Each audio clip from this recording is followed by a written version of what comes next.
अभी आप लोग सुन रहे हैं धमाका म्यूजिक का।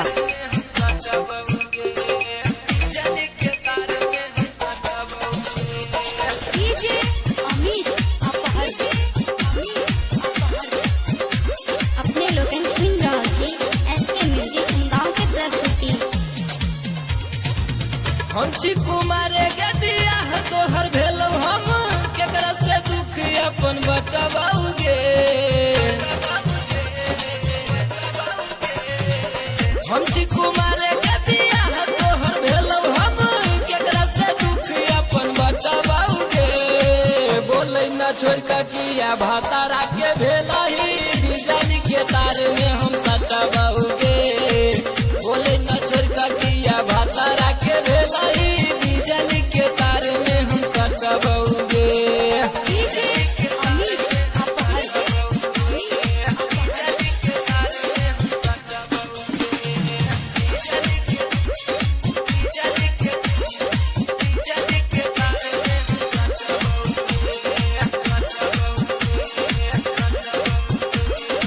ये लही के नई हर में भेलियो ने भेट गे होई गेलियो जाने तोरा दिल से डिलेट गे। हम न जानलियो कोनो भेल हो तो चुक गे हमारा सब बेसी सैया दे तो नहीं सुख गया। ये लही के नई हर में भेलियो ने भेट गे होई गेलियो जाने तोरा दिल से डिलेट गे। हम न जानलियो कोनो भेल हो तो चुक गे हमारा सब बेसी सैया दे तो नहीं सुख गया। याद नहीं करे भरी याद नहीं करी है गे बचबो तो फसरी लटकबोगे। बोलै ना छोड़ का किया भातारा के भेलही बिजली के तार में हम सटवाओगे। बोले ना छोड़ का किया भातारा के भेलही बिजली के तार में हम सटवाओगे।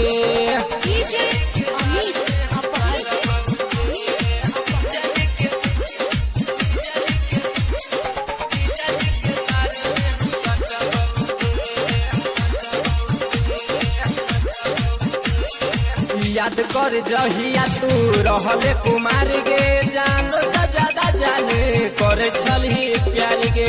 राइटर सुपारी लाल के घरे चल गेले गे प्यार करके पप्पू के तो तब भूले गेले गे। याद कर जहिया तू रहले कुमार गे जान से ज्यादा जाने करे छलही प्यार गे।